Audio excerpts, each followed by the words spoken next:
আজকে নিয়ে এসেছি চিকেন মহারানীর একটি খুব সুন্দর আর সহজ পদ্ধতিতে রান্না করার নিয়ম নিয়ে।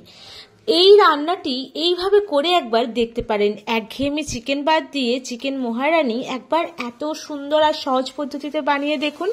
আঙুল চাটতে তো সত্যিই বাধ্য হবে, নিজেও অবাক হবেন এই চিকেনের রেসিপিটা আগে কেন করেননি ওটা ভেবে। রেসিপিটা বানানোর জন্য চিকেনগুলোকে ভালোভাবে ধুয়ে রেখেছি। এখানে কাঁচা লঙ্কা বেটে রেখেছি আর আদা রসুন একসাথে, ওটা পেঁয়াজ আর কাজু পেস্ট করে রেখেছি আর আলাদাভাবে ধনেপাতা পেস্ট করে রেখেছি। এখানে ধুয়ে রাখা মাংসের উপরে কিছুটা লেবুর রস ভালোভাবে চটকে মিশিয়ে নেবেন। চাইলে একটু বেশিভাবে চিকেনের মধ্যে লেবুর রস দিলেও কোনো সমস্যা নেই। আর চিকেনগুলোর মধ্যে এরপর লবণ মাখিয়ে নেব। এক্ষেত্রে অনেকেই ভাবেন যে লবণ মাখিয়ে রাখলে জল কাটে, কিন্তু জল কাটলেও সমস্যা নেই। এরপর আদা রসুন আর কাঁচা লঙ্কা একসাথে যেটা পেস্ট করে রেখেছিলাম সেইখান থেকে কিছুটা পেস্ট এই চিকেনটার উপরে দিয়ে দেব আর কিছুটা রেখে দেব, বাকিটা যখন মশলাটা কষবো তখন দিতে হবে তার জন্য। ব্যাস মশলাটাগুলো সব দেওয়া হয়ে গেল চিকেনের মধ্যে। থাকলে এখানে একটু পেপার মানে ব্ল্যাক পেপার মানে ওই গোলমরিচ গুঁড়ো আপনারা এখানে ব্যবহার করতে পারেন। আমি ঝাল খুব একটা পছন্দ করি না বলে দিয়েছি, আর ওইটা কাঁচা লঙ্কা বাটাটা অতটা ঝাল হয় না রান্নার পর, সেই জন্য ওখানে দিয়েছি। তো ব্যাস ম্যারিনেট করে আধা ঘন্টা রাখুন। শুকনো একটা মশলা তৈরি করতে হবে। সেখানে বাড়িতে যেরকম গোটা মশলা পান সব কোটা দিয়ে দিন কড়াইয়ের মধ্যে, মানে লবঙ্গ এলাচ দারচিনি যা পান। আমি হাতের কাছে যা ছিল তাই শুকনো খোলায় ভেজে নিয়ে মিক্সিতে নয় হামালদিস্তায় পেস্ট করেছিলাম।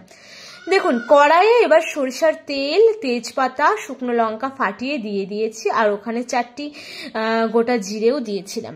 এরপর বেটে রাখা কাজু বাদাম আর পেঁয়াজের যে পেস্ট সেটা আমি এখানে দিয়ে দিলাম। চাইলে আপনারা এই পেস্টটার মধ্যে আমন্ডও অ্যাড করতে পারেন, মানে সেটাও যেন পেস্ট হয় আর কি। এই সবকটা খুব ভালোভাবে মশলাটাকে তেলের মধ্যে কষে নিতে হবে। আর এখানে সর্ষের তেলই ব্যবহার করবেন। এমনিতেও জানেন সর্ষের তেল টেস্ট আর স্বাদের জন্য, মানে টেস্ট আর শরীরের বা স্বাস্থ্যের জন্য খুবই ভালো। মশলাটা যখন কষে তেল ছাড়া হয়ে যাবে, ঠিক সেই সময় আদা রসুন আর লঙ্কা একসাথে বেটে রাখা পেস্টের বাকি অংশটুকু এর মধ্যে অ্যাড করে দেবেন। হয়ে গেল অ্যাড করে দেওয়া। এরপর কিন্তু কড়াইয়ে করে খুব সুন্দরভাবে পেস্টটাকে ভালোভাবে নেড়ে দিতে হবে।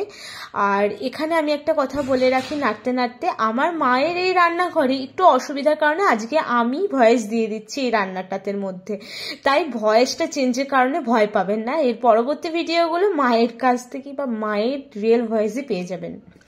ব্যাস মশলাটা কষা হয়ে গেল কথা বলতে বলতে। এরপর যে চিকেনটা ম্যারিনেট করে রেখেছিলাম, আপনারা যতক্ষণ খুশি রাখতে পারেন, ওভারনাইট মানে সারা রাত যদি এটা রাখতে পারেন ফ্রিজে ম্যারিনেট করে, তাহলে কিন্তু খুবই ভালো। মানে চিকেনটা প্রচুর নরম হয় আর রান্না করতে সময়টাও কম লাগে, এই জন্যই ম্যারিনেট করা। আর সুস্বাদুও হয়, টেস্ট করে ভেতরে যায়। চিকেনটা ভালোভাবে কষে নিয়ে মোটামুটি কিছুক্ষণ ঢাকা দিয়ে রেখেছি। আর সেই ফাঁকে দেখুন সেই যে মশলাটা আমি করেছিলাম সেটা মশলাটা খুব সুন্দর করে হামালে পিষে নিলাম। আপনারা চাইলে সিলে বা মিক্সিতে পেস্ট করে নিতে পারেন। কিছুক্ষণ পর ঢাকাটা খুলে অবশ্যই দেখতে হবে যাতে লেগে না যায় নিচেটা তলাটা, তার জন্য আঁচটাও কমিয়ে কিন্তু রান্নাটাকে পুরোটা করতে হবে। খুব একটা বেশি টাইম লাগবে না, মোটামুটি আমার লেগেছিল 9 থেকে 10 মিনিট বা খুব হার্ডলি 11 মিনিট। তো মশলাটা মোটামুটি কষা হয়ে গেছে। এরপর আমি কি করব, মশলাটা যে মুহূর্তে তেল ছাড়া জল ছাড়া হবে দেখবেন, এখানে কিন্তু কোনো হলুদ ব্যবহার করিনি, একটু ফিল্টার দেওয়া আছে তার জন্য হলুদ পাড়া লাগছে, বাট রান্নায় কোনো হলুদ ব্যবহার হবে না। সামান্য নুন আবারও একটু অ্যাড করে দিলাম, অবশ্যই নুনটা দেখে শুনে অ্যাড করবেন, আগে যেহেতু নুন দেওয়া ছিল। এরপর ধনেপাতার যে পেস্ট সেটা আমি অ্যাড করে দিলাম। চাইলে এখানে কুচনোটাও ব্যবহার করতে পারেন, বা মহারানী হচ্ছে তো তার জন্য চিকেন মহারানীর সাথে নামের সাথে আমি পুরো সব জিনিসটাই পেস্ট করে দিয়েছি যাতে কোনো গোটা জিনিসই না থাকে, শুধু চিকেন ছাড়া। এরপর আমি এখানে ওই যে ভাজা মশলাটা ছিল ওটা অ্যাড করে দিলাম। ব্যাস আমার চিকেন শেষ, মানে চিকেন মহারানী রান্না হয়ে গেল। চাইলে উপর থেকে একটু ঘিও অ্যাড করতে পারেন, খুব সুন্দর সুস্বাদু হয় খেতে এটি। আমার ভাই ঘি পছন্দ করে না বলে আমি এই রান্নাটিতে ঘি দিইনি।